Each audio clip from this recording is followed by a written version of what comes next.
ব্রাহ্মণবাড়িয়ায় নির্বাচনী প্রচার জমে উঠেছে। সকাল থেকে ব্রাহ্মণবাড়িয়া ২ আসনে প্রচার চালাচ্ছেন স্বতন্ত্র প্রার্থী ব্যারিস্টার রুমিন ফারহানা।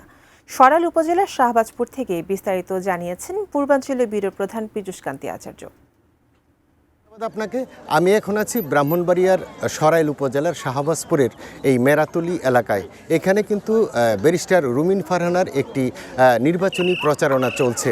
আমি এখানে একটু তথ্য দিয়ে রাখি, ব্রাহ্মণবাড়িয়া ২ সরাইল আশুগঞ্জ নির্বাচনী এলাকায় কিন্তু প্রায় ৫ লক্ষ ভোটার রয়েছে এবং এখানে ৯ জন প্রার্থী কিন্তু প্রতিদ্বন্দ্বিতা করছেন। এর মধ্যে স্বতন্ত্র প্রার্থী রয়েছেন ব্যারিস্টার রুমিন ফারহানা এবং বিএনপির আরেক বহিষ্কৃত নেতা তরুণ দে, এবং এখানে বিএনপির কিন্তু জোট প্রার্থী জমিয়তে উলামা ইসলামের একজন প্রার্থী রয়েছেন এবং জামাত ইসলামের নেতৃত্বাধীন যে ১০ দলীয় জোট রয়েছে তারা কিন্তু এনসিপিকে এই সিটটি ছেড়ে দিয়েছেন। তো এখানে কিন্তু নির্বাচনী প্রচারণা চলছে।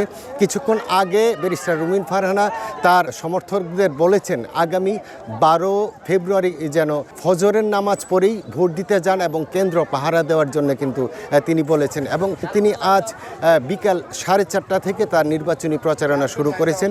ঢাকঢোল বাজিয়ে কিন্তু এখানে নির্বাচনী প্রচারণা চলছে। তো এই ছিল আমার কাছে ব্রাহ্মণবাড়িয়ার থেকে নির্বাচনী প্রচারণার সর্বশেষ খবর।